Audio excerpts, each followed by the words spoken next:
Good morning, everybody. I am getting everything set up. It is Friday. We have made it to the end of the week. As always, Instagram takes a little bit longer time, but this morning we are going to talk about optimism and stress management. What do you say about that? At any point, if I say something interesting, I'm going to ask that you just share that in the comments. Walk with me for a second. Imagine you're standing at the edge of a dense forest. The path ahead is uncertain, and the shadows of towering trees cast an eerie silence. The rustle of the leaves underfoot is the only sound accompanying you. This is stress, an unfamiliar terrain that often feels overwhelming and insurmountable, right? But what if I told you that within you lies a powerful tool that can light up this forest, guiding you through even the darkest paths? And this tool is optimism. Today, I want to share with you how optimism can transform your experience of stress, drawing from insights of positive psychology, neuropsychology, and performance psychology. I'll also provide some actionable steps to cultivate this incredible trait and introduce you to a fantastic resource where we will be going live next Thursday. Well, today's Friday, but Thursday, August 15th at 12 p.m. It's called Liz's Optimism Bootcamp. It's Eastern, by the way. And so you can sign up for that free masterclass where we're going to learn how to become an optimist on Liz's Optimist Bootcamp. It's going to be 12 p.m. On Thursday, August 15th. Super excited. We'll have Q&A too, so bring your questions. Let me talk to you a little bit about the positive psychology and the science of well-being with optimism. Like I've said in the previous lives, pioneered by Martin Seligman, positive psychology teaches us that optimism is not just about seeing the glass half full or even wearing rose-colored glasses. It's a way of interpreting life that fundamentally changes our reality. And the key is the explanatory style you have, your self-talk, your narration. Optimism helps us perceive challenges as temporary and surmountable rather than permanent and insurmountable. Check in with yourself. I've been stressed this week. Maybe you have. When you were perceiving that stress, did you see it as insurmountable and permanent?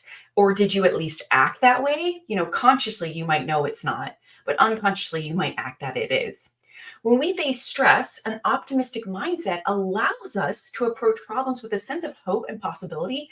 And also, we remember this too shall pass. And it's so easy to forget that. So consider this consider this story of a young athlete. Get my words mixed up this morning. Sarah, who faced a career-threatening injury, okay?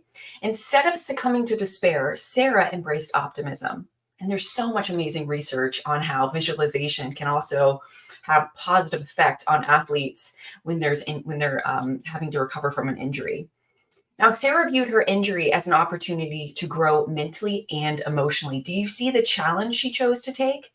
This shift in perspective not only helped her cope with stress of recovery, but also allowed her to come back stronger and more resilient. And because she leveraged visualization while she was recovering, she also saw more improvement as well. From a neuropsychological standpoint, optimism has the power to rewire our brains.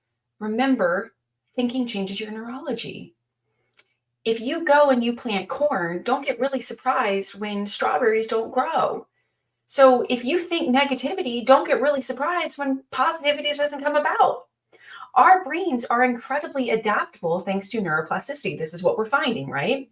God made our brains adaptable by neuroplasticity. Neuroscience is showing us this. So this means that with practice, we can train our brains to be more optimistic. Check in with yourself. In the last 24 hours, has your thoughts been more optimistic or more pessimistic? This week, I did a poll on LinkedIn about, do you think you're optimistic or pessimistic? And most people said they were optimistic. In my experience, and what research says, is some of those people are lying. Not going to call you out, but just saying most people are actually pessimistic, but they have cognitive dissonance around their pessimism. When we focus on positive outcomes and solutions, our brain's neural pathways strengthen in those areas, making optimism the automatic response. Where would you be in life right now if optimism was your go-to response? I think I would be in a better place. And it's not always my go-to response. I'm still learning it. I'm still growing in that. Imagine you're a high performer facing a significant project deadline. Oof, that pressure, that stress can sometimes be just unbearable, right? And the pressure is mounting up, but you consciously choose to focus on positive outcomes. You visualize success, you recall past achievements, and affirm your abilities. You activate and strengthen neural pathways associated with optimism when you do this versus fretting and going to worst case scenario, which maybe that's more dominant for you. Now, this not only reduces your immediate stress, but it actually also builds a more resilient brain over time. Pretty cool. Now, performance psychology shows us that optimism can be a game changer when it comes to thriving under pressure. This is something I work with my athletes on. This is something I work with my executives on, right? Is learning how to relish under pressure. It's very interesting, right? Like I can be a recovering perfectionist. I can be a perfectionist by all means. And whenever I play golf, I get so excited to play golf that like I have to learn how to like calm that pressure and that anxiety and that excitement. Maybe you do too. But high performers, whether athletes, executives, or just creatives, often experience immense stress. And what sets the successful ones apart is their ability to harness optimism. Now, this mindset enables them to stay focused, maintain motivation, and persevere through challenges. Maybe you're familiar with Jack Nicklaus, the great golfer. I love what he says about pressure. He just loved being under pressure. He found it so enjoyable. He thrived in it. And that's what optimism can do for you if you have a negative relationship with pressure. Let's take the example of a top level executive now, John, let's call him that. He was navigating a company crisis. By adopting an optimistic outlook, he was able to lead his team with confidence and clarity. He viewed the crisis as an opportunity to innovate and improve rather than catastrophize. Catastrophizing is where you go to worst case scenario. You project into the future what you don't want to see happen. It's where you start to worship the kingdom of fear, in my opinion, because you're letting fear take control of you versus allowing faith to take control of you. And faith would be best case scenario. By the way, faith and optimism are very connected. We'll learn more about that in Liz's boot camp, Liz's optimism boot camp, excuse me. So make sure you sign up because this is going to be so much fun. I'm really excited about it.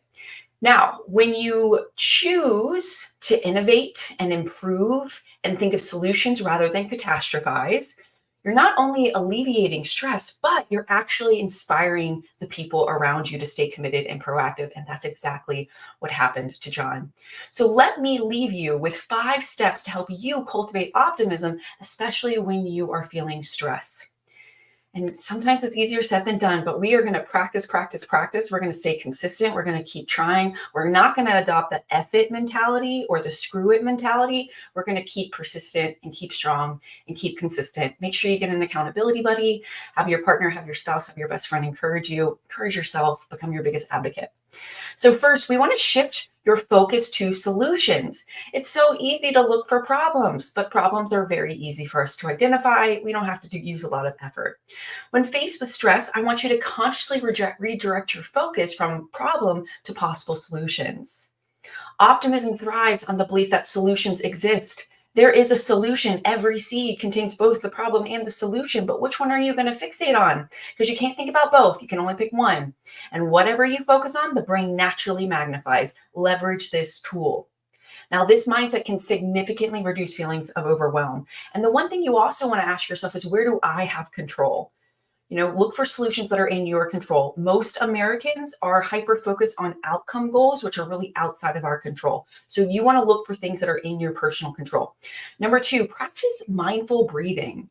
I used to be one of those people who's like, I don't really care about mindful breathing. I'm going to be honest. But it is amazing how awesome it is for us, right? We don't get enough oxygen as human beings. This is why exercise can be so great for you in the beginning of your day, because you get an increase of oxygen, obviously, when you're working out. But during stressful moments, take deep, mindful breaths while visualizing positive outcomes. And I love this association because we're going to breathe and focus simultaneously. Some people have a hard time doing really deep breaths. So if that's you, you can also do the quick approach, which is then you do like small micro breaths and then you let them out. Now, this combination of relaxation and optimism helps you calm your nervous system and reinforces a hopeful mindset. Pretty cool, huh? Number 3, break challenges into manageable steps. Little baby steps, right? While thinking like, I can do this, right? Like The Little Train That Could, or whatever that book was, I think is a book that all adults should be still reading. Optimism often views optimists, excuse me, often view big challenges as series of smaller, manageable tasks. So by breaking down a stressful situation to achievable steps, you can reduce anxiety and maintain a positive outlook, right? So whatever the stress is, take it by little, second by second. It's kind of like when you run. If you hate running, but you want to get in shape, you just got to take it sidewalk block by sidewalk block, or second by second, right? Number 4, use positive affirmations. Repeating affirmations like, I am capable of overcoming this, or this is a temporary challenge. My favorite one is, this too shall pass, can really shift your mindset from stress to optimism, helping you stay resilient in difficult times. And number 5, and this is something that so many people do not do, and that is reflect on past successes. In moments of stress, take time to remember previous challenges you've successfully navigated. So many times people catastrophize. So many times people forget all the great things that they've accomplished, and they fixate on all the areas where they've lost or where they, fell short. Let's focus on the positive of where you have that past success. And this reflection actually reinforces the belief that you can overcome current difficulties, fostering optimism and reducing stress. Now, if you're eager to delve deeper into the power of optimism, or you're like, how do I become an optimist? Then you want to join Liz's Optimism Bootcamp. The link is in the comments. I'll put it in the description. I think I forgot to do that. So I'll go back and do it. It's a free masterclass designed to equip you with the tools, the framework, the insights to cultivate a resilient and optimistic mindset. I'm really excited about it. There'll be a Q&A time so that you can ask any questions, especially if maybe I had a gap in the class that you're like, oh man, what about this? How do I do that? Let me know, ask, let's have that conversation. Okay, in closing, remember that optimism is not just a feel-good concept. It's a powerful tool rooted in science, and may I also say the Bible, that can help you navigate stress and do so with grace and confidence. So by embracing optimism, you can light up even the darkest paths and emerge stronger, wiser, and more resilient. Thank you so much for watching, listening. I hope you got some takeaways. Let me know in the comments what your takeaway is. And I look forward to seeing you on Thursday, August 15th at 12 p.m. on Zoom. That link is in the comments for you to register. All right, go create a great day. I'm rooting for you. It's Friday.